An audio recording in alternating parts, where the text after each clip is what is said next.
Un couple et leur ami, accusés d'avoir séquestré et torturé des jeunes filles dans un pavillon d'Apoigny en 1984, sont actuellement jugés devant la cour d'assises d'Auxerre.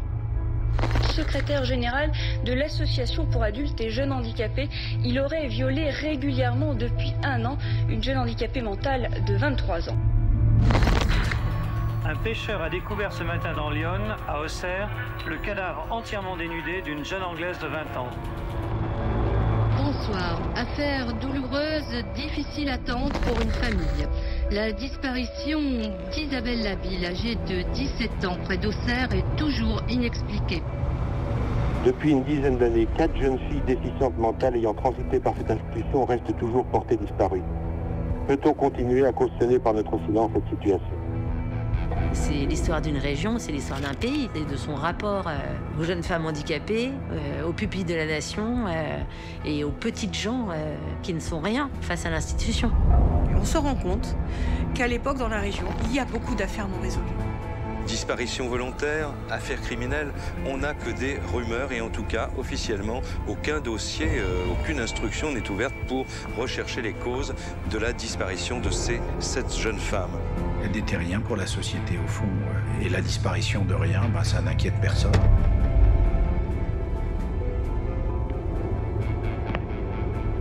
Quand les enquêtes dysfonctionnent, quand la justice dysfonctionne, eh bien on a des tueurs qui passent au travers des mailles du filet. C'est naturel et c'est normal. On sait maintenant que 3 tueurs en série se sont croisés dans l'Yonne. Moi, je me retrouve face à un tueur en série, mais sans y croire. Je me dis que cet Émile Louis peut être tueur en série, enfin... Mais en tout cas, c'est la dernière chose qui me reste à faire, finalement. C'est aller lui poser la question. On vient vous voir, je suis journaliste. Oui. Et j'aimerais discuter avec vous, si c'est possible. Non, écoutez, comme toute affaire-là, alors foutez-moi la paix avec ça. Ça fait plus de 20 ans. Ouais. Alors qu'est-ce qu'on vient de faire chier encore, là ?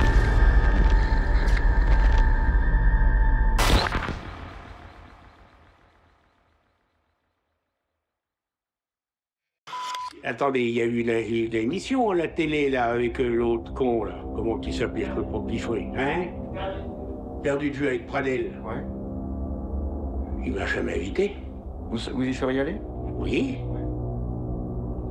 Oui, j'y serais allé. Pour dire quoi? Pour dire que j'y suis pour rien, qu'on arrête de me soupçonner, de m'accuser surtout. Tout le monde était là, sauf moi.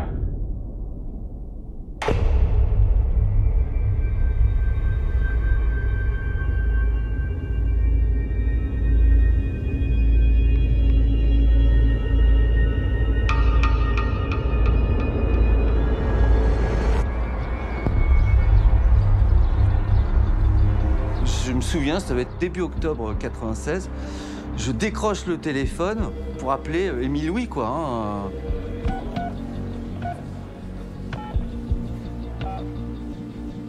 Monsieur Louis, voilà, j'appelle Stéphane Minca, je travaille à TF1. Ah, c'est vous qui dites du mal de moi à la télé depuis des mois? Il serait bien temps que vous m'écoutiez, hein. Je dis, ok, c'est bon, on y va. Et j'y vais avec Frédéric Vézard de VSD, on se dit on va faire le coup ensemble. On y va sans caméra, parce qu'on s'est dit que c'était la première fois et qu'il y avait peu de chances que Émile Louis nous laisse le filmer. On doit arriver, il est midi. On se regarde un peu comme deux couillons, là, en se disant on va vraiment aller voir un type pareil, enfin un type qu'on soupçonne d'être tueur en série, on y va. Et on y va. On frappe à la porte et puis on voit qu'il y a ce vieux monsieur là qui nous ouvre. Et puis on s'assied voilà, comme ça, dans le canapé, il se met en face de nous.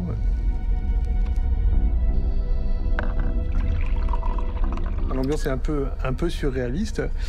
Et puis on commence à lui poser des questions. Et on va lui mettre pendant 3 heures tous les arguments possibles et imaginables en face de lui. À tel endroit, à tel moment, vous étiez là. Mais reconnaissez, on lui sort tous les détails de l'affaire, tout ce qu'on connaît précisément à ce moment-là. C'est pas moi, c'est un coup monté, c'est machin. Oh, celui-là, il m'aimait pas. Et puis peu à peu, il y a des petites choses un peu bizarres qui commencent à apparaître. C'est-à-dire que comme le gars est malgré tout assez content de lui, il commence à dire oui qu'il a pu avoir des relations sexuelles avec les unes et les autres. On sent quand même une espèce de malaise, quoi. Voilà, ce vieux monsieur là qui nous parle de ses relations très ambiguës avec des handicapés de 17 ans. Au bout de 3 heures, on a fait le tour. Moi, je suis pas la justice, je suis pas la police. Je peux pas le mettre en garde à vue, le mec.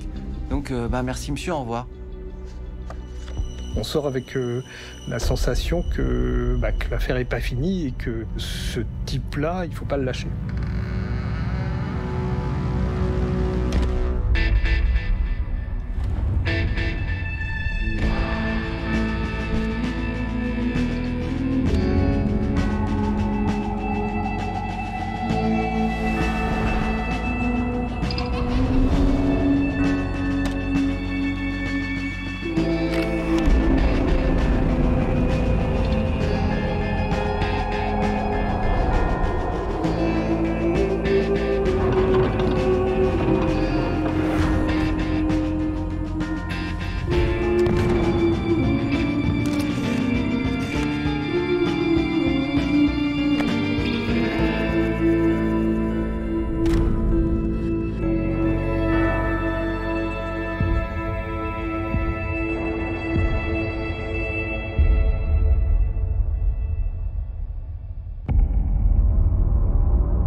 Comment vous vivez aujourd'hui?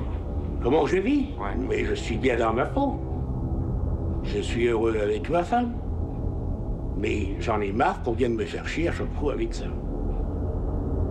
Qu'on vienne toujours m'emmerder avec ces histoires-là que je suis la bête-toi. Ben, je suis pas une bête-toi. Je suis pas un criminel, je suis pas un assassin. C'est tout ce que je veux vous dire. Pas plus qu'un violeur. Et encore bien moins un pédophile. Certains ont l'air de dire. Je m'appelle Frédéric Vézard, je suis journaliste et j'ai couvert l'affaire des disparus de Lyon pour VSD puis Le Parisien. Moi, je suis à la fois jeune journaliste, je bosse dans un magazine qui est plutôt un magazine outsider. Stéphane Maquin a sollicité des médias nationaux et il ne trouve pas évidemment beaucoup d'écho.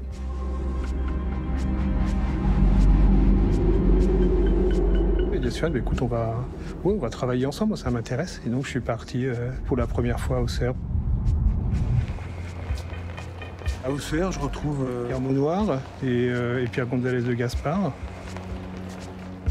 Ils attendent un maximum de soutien médiatique. Et donc, ils vont réussir comme ça à embarquer quelques journalistes dans l'affaire. Dès que la cour d'appel de Paris a demandé d'instruire, là, tout le monde s'est engouffré. Hein. On a eu tous les médias quasiment journellement. Et puis, il y avait des choses qui sortaient, il y avait des fuites, il y avait des investigations qui étaient faites. De toute façon, il y avait des disparitions qui étaient là. Comment elles avaient disparu, c'était important de savoir.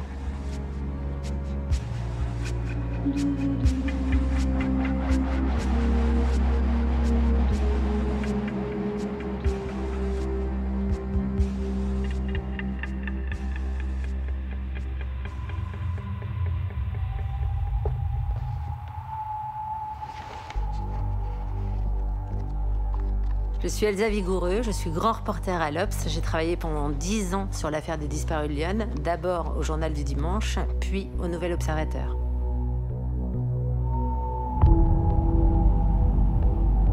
J'ai des souvenirs de Lyon gris.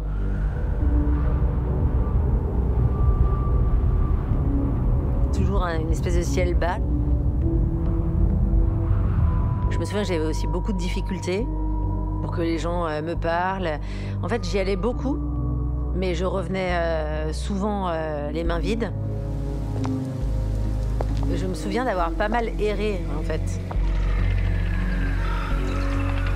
Je cherchais les ambiances de ce qu'avaient pu vivre les victimes, et je cherchais les ambiances des centres qui étaient visés. Et en fait, je trouvais rien, je trouvais que des portes closes. Je me rends compte maintenant que l'ambiance que je trouvais, c'était l'ambiance qui calfeutrait, en fait, tout ce passé qu'on voulait pas voir.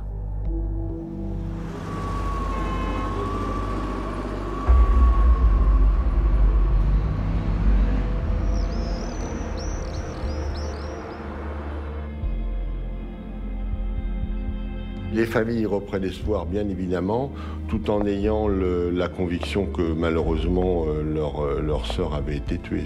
Espoir au moins de découvrir la vérité et de savoir ce qu'était devenu leur sœur. L'enquête est ouverte, confiée à un juge auxerrois qui s'appelle Benoît Lewandowski, qui est un juge assez inexpérimenté, qui commence à faire travailler les gendarmes d'Auxerre. 20 ans après, le voile se lève sur l'affaire des disparus de Lyon. C'est au petit matin que le juge d'instruction, le procureur de la République et les gendarmes ont commencé les fouilles. Oui, on a trouvé ce matin un petit morceau d'os dont l'origine et la nature sont momentanément inconnues et difficiles à connaître comme ça sur une première vision. Et puis il y a un morceau de plastique qui semble être un morceau de semelle. Je trouve quand même que l'enquête, elle a piétiné trop longtemps. Oui, ça c'est vrai. Hein, ça a été trop long. On l'a fait tout un cinéma, hein, et ben c'est inadmissible. Et des handicapés qui gardaient. Alors profitez des handicapés, mais je trouve que la justice n'a pas été très rapide. Hein. Peu après, on retrouve un deuxième morceau d'os et l'autre semelle correspondant vraisemblablement à un pied de jeune femme. Ils font des fouilles, il se trouve que ce sont des os d'animaux. Et donc là, tout le monde rigole. Ah, vous voyez bien, c'est pas sérieux cette affaire-là, il n'y a pas d'affaire. Donc là, tout le monde pense que ça va s'arrêter, mais Pierre insiste, lâche pas l'affaire. Ils vont même jusqu'au ministère de la Justice pour dire non, mais c'est pas possible, l'enquête, faut pas la faire comme ça, etc. Et donc la décision est prise par le juge de saisir effectivement la section de recherche de Paris. Leur mission est très claire, c'est tant qu'Émile Louis n'est pas en garde à vue, vous lâchez pas. Voilà, vous êtes à 100% là-dessus. Je m'appelle Éric Barou, j'étais enquêteur à la section de recherche de Paris. Nous avons été saisis par le juge Lewandowski le 18 novembre 1997. Quand on est saisi par le magistrat instructeur, on a très peu d'éléments. On a les auditions et les investigations qui ont déjà été menées depuis que la brigade des recherches d'Auxerre est saisie. Et on a quelques documents manuscrits de Jambert. On a les 7 noms. Il nous explique un petit peu le dossier. Et éventuellement, il y a un chauffeur de bus qui pourrait être impliqué dans l'affaire. Ça vous faisait pas bizarre de fuir voir ces filles-là? Ben, on me dit, elles ont fugué.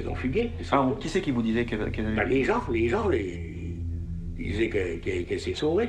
Les responsables du IME? Non, pas toutes sortes de gens. Hein. Ouais.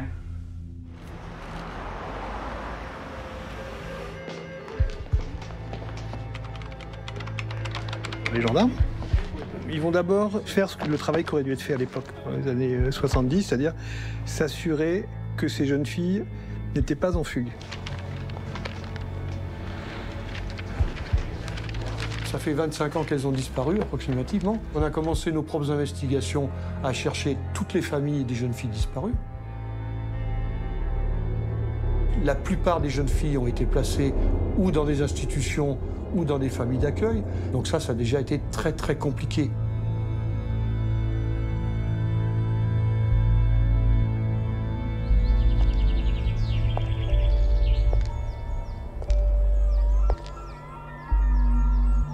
On est des enfants de la DAS, ma sœur, mon frère et moi-même. Nous avons été placés dans une famille d'accueil qui était le gardien d'un château à Villefargeau, qui était la famille Louis. J'avais 12 ans. Donc j'y suis resté 1 an. Mon frère y est resté quelques semaines, quelques mois, je crois. Et ma sœur y est restée plus longtemps, elle. Ah, Jacqueline, c'était une fille très gentille, très douce. Elle savait lire, elle savait écrire, elle pouvait prendre le train toute seule, elle pouvait faire des choses toute seule. Hein. Mais bon, voilà, elle avait des lacunes sur pas mal de choses, mais elle était légèrement déficiente, oui. Ben, c'était une vie sympa, hein. On vivait dans un château, il y avait un pigeonnier, il y avait des grandes allées, il y avait une forêt derrière, on pouvait faire plein de choses. C'était plutôt très agréable, il y avait un étang, on pouvait pêcher. Émile Louis, j'avais mes yeux d'enfant, c'était un monsieur rondouillard, des cheveux gris, des bonnes joues bien rouges, une grosse voix qui portait quand même. qui était très, très dur avec certains de ses enfants et moins avec d'autres. Mais pour ma part, tout se passait bien. Je veux dire, il n'y a jamais eu de violence exercée sur moi, ni de gifles, ni de coups de pied, ni rien du tout. Donc moi, je m'amusais comme un môme, voilà.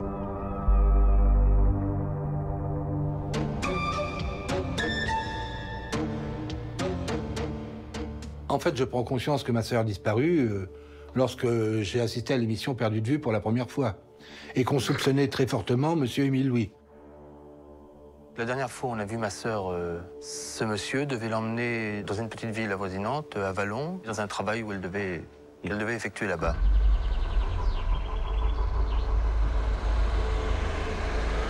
Puis là, tout s'est effondré d'un coup. Je savais que tous mes petits rêves que je m'étais bâtis pendant toutes ces années tombaient par terre. Que ma sœur n'était pas quelque part avec des enfants, heureuse de vivre. Je savais qu'il lui était arrivé quelque chose finalement. Et donc j'étais gérant salarié à l'époque et puis tout s'est effondré sous mes pieds. J'ai quitté mon emploi parce que je n'arrivais plus à l'assumer. Donc je me suis rendu aux émissions, je me suis porté partie civile. Et puis voilà.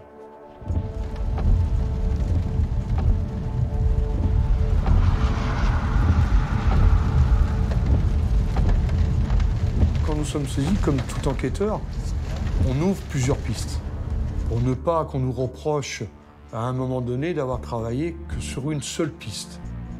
Je pense que je dois être le premier à être entendu par la SR. Et je file l'intégralité du dossier. Mais j'ai pas les preuves. Donc effectivement, la piste Émile Louis avait déjà été ouverte par Jean-Bert, par les enquêteurs de la BR. Donc cette piste-là, on l'a gardée, on a travaillé. Mais nous, en même temps, on a ouvert la piste sur un trafic d'êtres humains, éventuellement, sur la prostitution, puisqu'on avait entendu parler de l'affaire Dunant.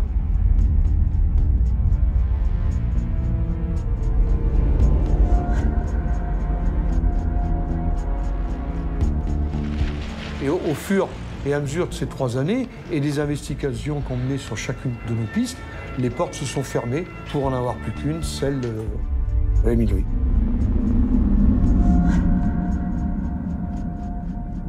Il fallait trouver des preuves, des éléments matériels qui permettent d'aller chercher Émile Louis, de le placer en garde à vue et de le confronter à des éléments. Et ça, c'était plus compliqué, parce que 20 ans après, comment faire ?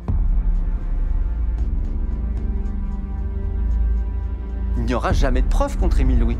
Je veux dire, on a un faisceau de présomption phénoménal, il est à chaque fois présent, mais on n'a pas une putain de preuve.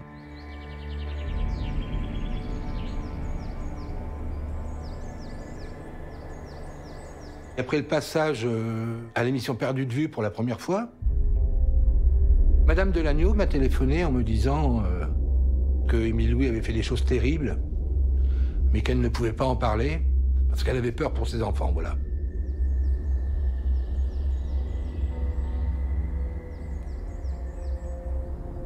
C'est comme si elle me demandait pardon, finalement, pour Jacqueline.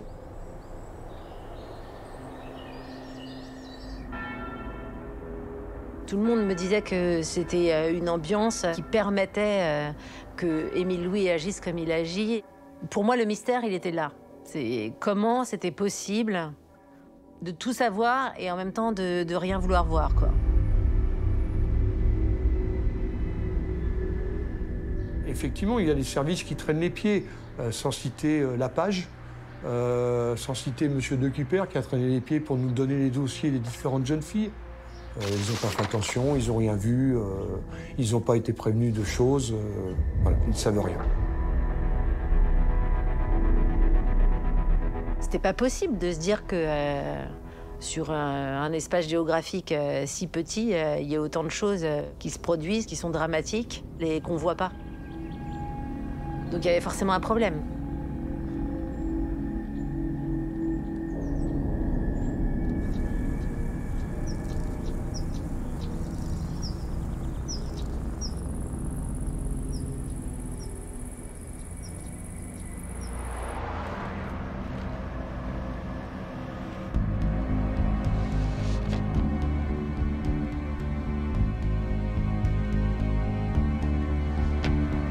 été certain de le mettre à un moment donné en garde à vue, mais il fallait quand même que nous ayons différents éléments pour pouvoir lui poser des questions.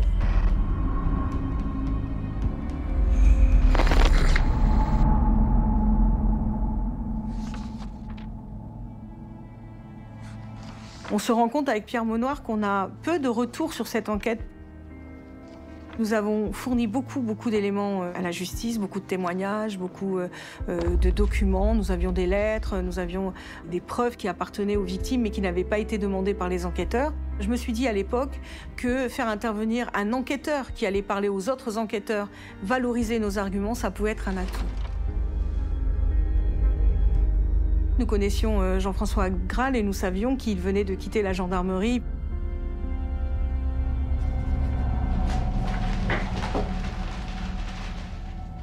Vous espérez vraiment trouver quelque chose ici? Quitte à vérifier, il faut vérifier jusqu'au bout. Parce que ça arrive fréquemment de trouver, justement, d'arriver à découvrir un indice là où on n'imagine pas.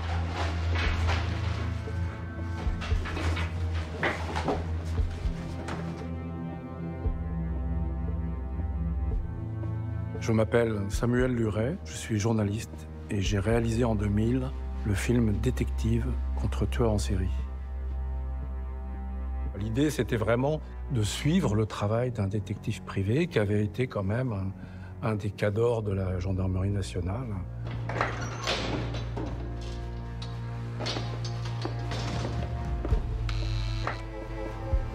Donc l'idée, c'était d'un côté que Jean-François Abgral nous serve de lien avec la gendarmerie, la section de recherche de Paris, qu'il transmette les éléments que nous avions directement, puisqu'on n'arrivait pas à aller assez vite sur l'instruction avec le juge d'instruction.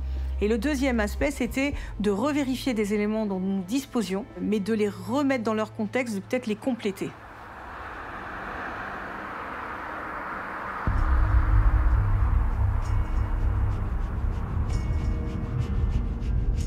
Quand Jean-François s'est emparé du dossier, une des premières choses qu'il a décidé de faire, c'est d'aller entendre les familles des victimes. D'expérience, il sait qu'il y a toujours quelque chose à aller chercher, à rediscuter.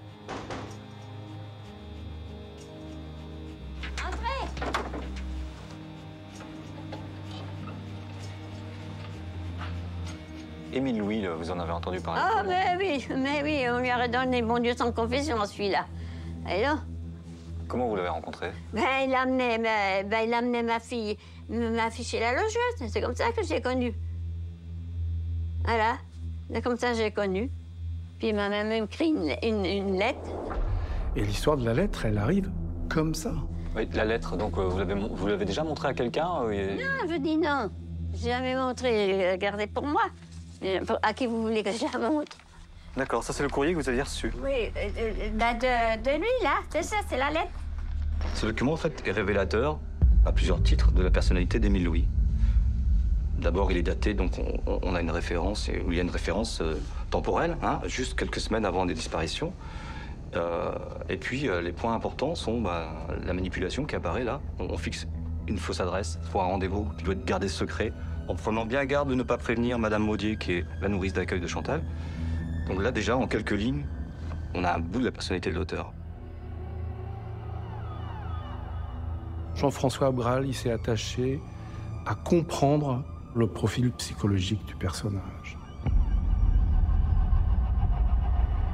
Comprendre comment le tueur fonctionne, comment il approche ses victimes, comment il met en scène ses meurtres, comment il les camoufle. Comprendre ça, c'est être au cœur de la personnalité du tueur. Il a été dans la tête du tueur.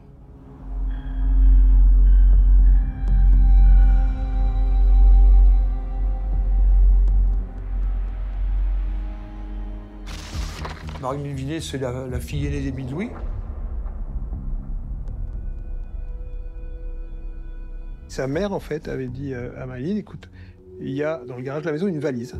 Ce sont des affaires que ton père a oubliées. Une valise qu'il a cherché à récupérer plusieurs fois.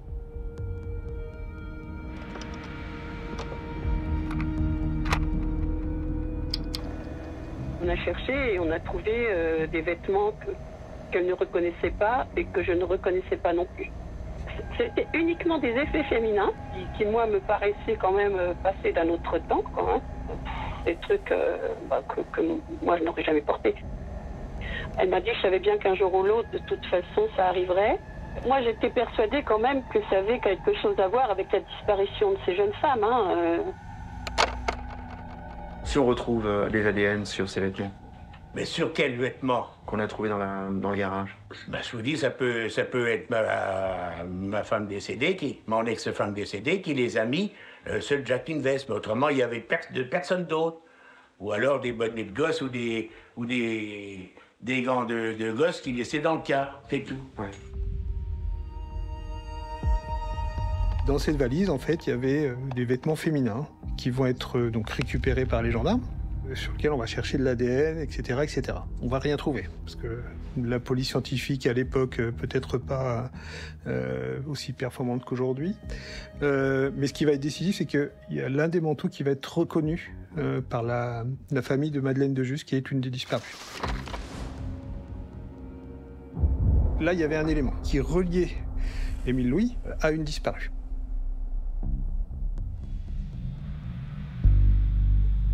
Quand Jean-François se replonge dans le dossier, il s'aperçoit que Émile Louis a été condamné 2 fois, et notamment dans le Var, en récidive, pour agression sexuelle sur mineur.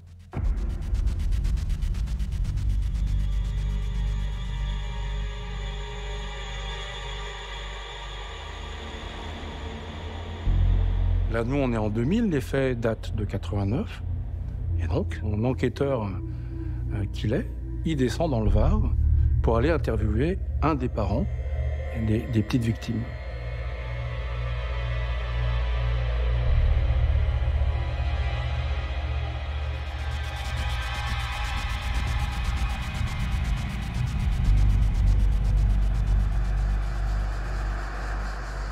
Il m'a bien eu, là. Il m'a bien induit en erreur. Moi, j'ai eu confiance. Vous pouvez faire un gars comme ça, il était d'apparence gentil, jovial. Alors, c'est là, pour moi, je dis, c'est un renard, ce mec-là. Est-ce que vous pouvez me donner exactement la teneur de ses propos? Qu'est-ce qu'il vous disait sur les femmes, en fait? Donc, il fallait carrément les violer, les trucs comme ça. C'est termes. Faire mal à la personne. Comme je vous dis, admettons, s'il voulait la fouetter, il la fouette, il la prenait de force, et puis après, il pouvait la laisser crever, il n'en avait rien à foutre. Voilà, c'est le seul détail que je peux vous donner. Là encore, il va accumuler des éléments qui permettent de dessiner, toujours de façon plus précise, la façon dont pense Émile Louis. C'est lui qui me racontait ça. Ah ouais, moi je l'ai dit. Mais tu l'as déjà fait, c'est ce qu'il me raconte là? Il m'a dit oui, je l'ai déjà fait.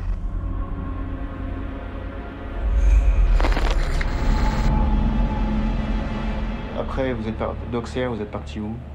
Ben ici. Directement? Non, vous êtes allé au camping avant? Oui. Dans la région? J'avais un mobil-homme, oui. Il y a une histoire là-bas? Non.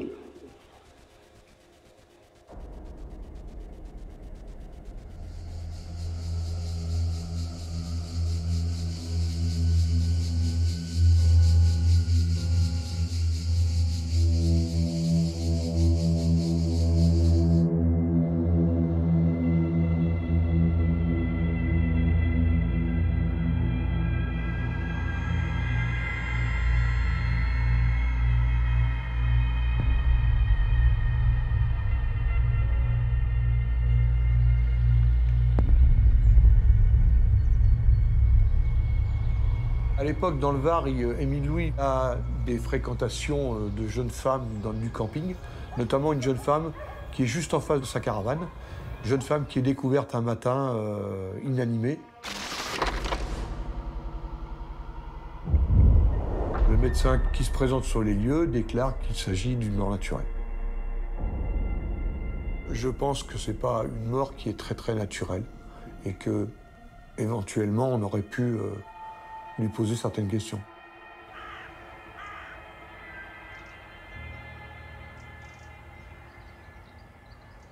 Vous vivez toujours dans le doute, en fait. Oui, voilà, et on vivra toujours dans le doute. Il n'y a personne qui viendra nous dire la vérité. On vous dit, Moi, pendant un moment, j'ai cru qu'elle était morte d'une maladie. Ça m'avait soulagée quand j'étais tranquille, je pouvais faire son deuil. Et là, on revient, on me dit non.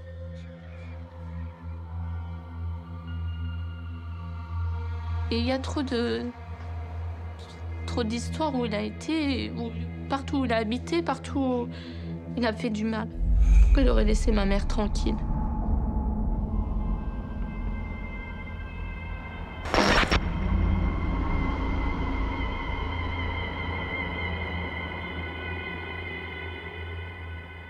Dans le Midi, on m'a demandé de ne pas aller là-bas parce qu'ils avaient beaucoup peur que je puisse aller faire des enquêtes là-bas.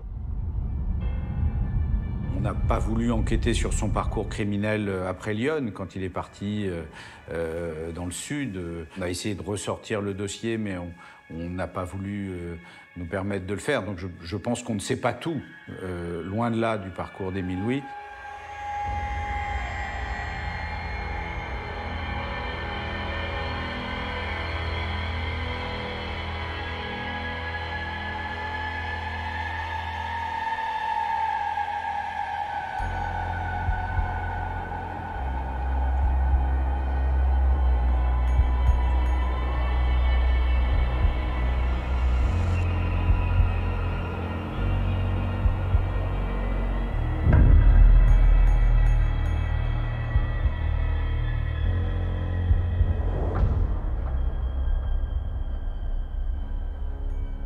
Vous avez fait combien de prisons pour vous 2 ans.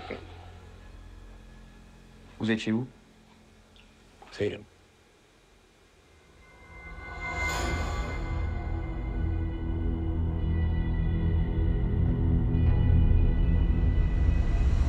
Bienvenue à Casabianda, prison les pieds dans l'eau, avec vue imprenable sur les rivages de l'Italie. Un centre de détention sans murs, sans barreaux, sans verrous, presque sans gardien.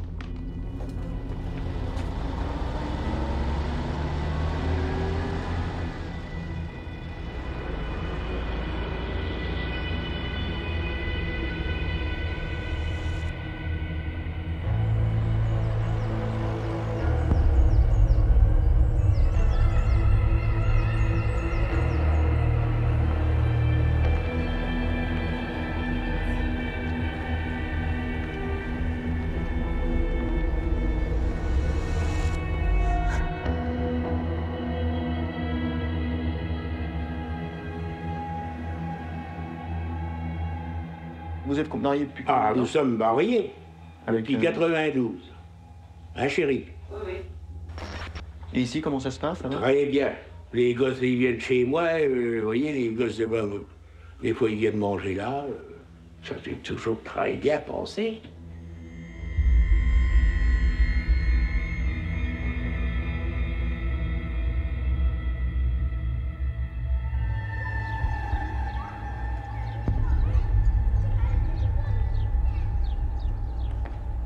Alors, ma première rencontre avec Émile Louis, on est en septembre 2000. Ça fait déjà des mois que je suis Jean-François Abgral dans son enquête. Je connais suffisamment le dossier pour me dire que le moment est venu maintenant pour aller recueillir la parole de celui qui reste, à ce moment-là, toujours le suspect numéro 1. L'accueil, il est dans le film.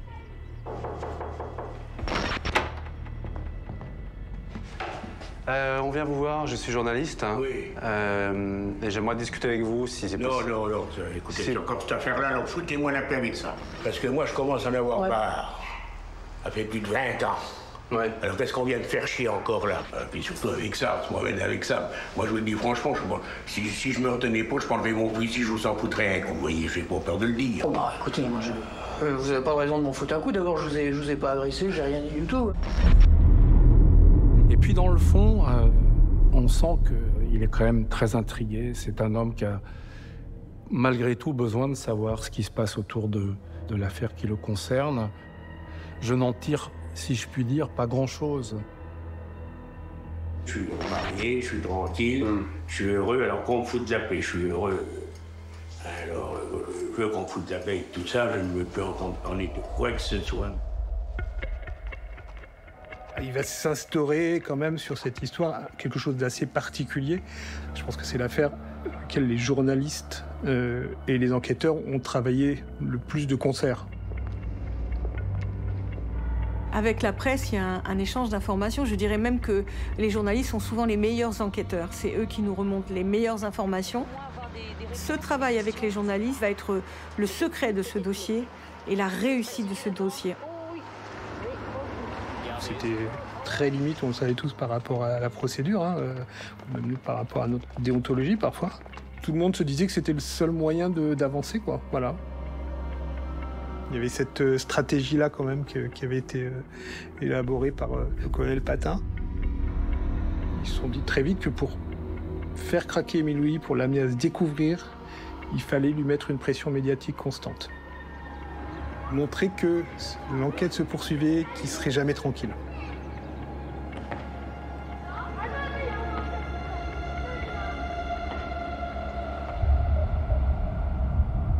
La deuxième fois que je viens voir Émile Louis, on est en octobre.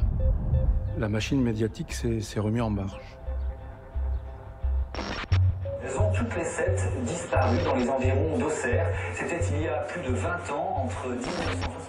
L'idée qui me passe par la tête, c'est de le filmer, lui, en train de se regarder à la télévision. C'est plus le même homme que je découvre la deuxième fois. Tout à coup, l'étau se resserre.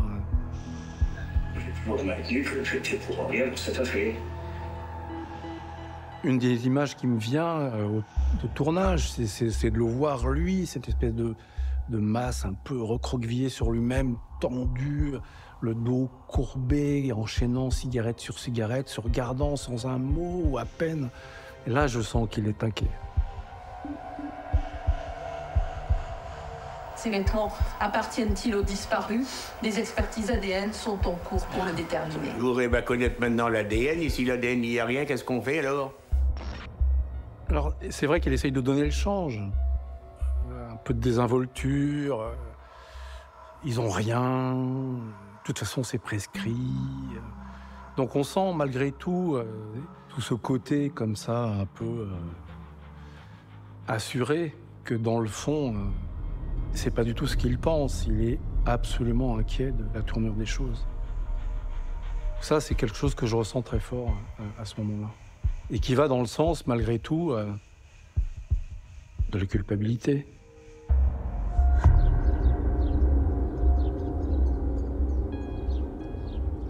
C'était un phénomène, c'était quelque chose... On pouvait interroger cet homme accusé quand même de cette disparition. Il y a des gens qui ont peur de vous, quoi. Peur de moi? Pourquoi donc peur de moi? Non, je sais pas. Ben, alors, je suis pas méchant pour dessous. On voit son comportement, sa parole, sa façon de s'exprimer, sa façon de bouger, sa façon de se comporter. Aujourd'hui, on peut en parler, on n'en parlait pas à l'époque, mais oui, moi j'avais fait un travail avec les gendarmes, je leur avais donné les rushs des journalistes. On avait travaillé avec des psychologues et des psychiatres sur le comportement d'Émile Louis sur ces images. Mais vous allez pisser le long du mur, là. Hein? Un gamin passe. Ah, j'ai vu sa caquette. Ben, ça suffit. Vous êtes un pédophile.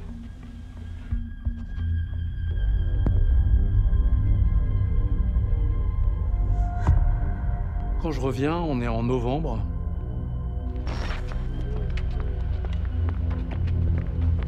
Je sais que c'est la dernière fois. Mon idée, c'est de le faire parler sur son enfance. Essayer de comprendre l'homme, si je puis dire, derrière le tueur.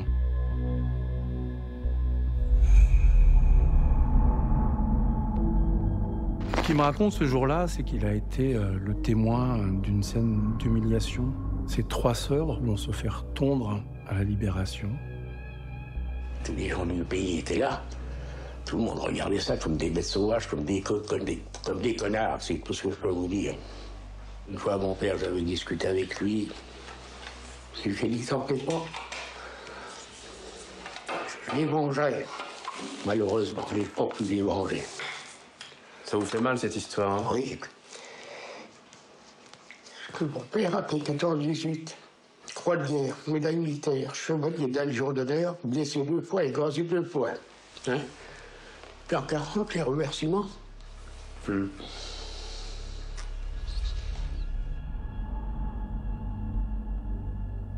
Il ne joue pas. Et voilà, il nous a obligés à nous mettre derrière lui, il veut plus montrer. Il est courbé, rentré.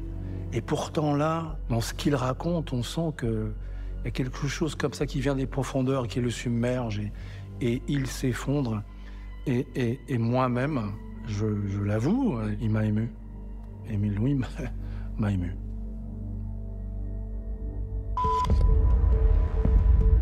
Le 11 décembre, on descend sur Draguignan, on met tout en place et on décide l'interpellation le 12 décembre, au matin.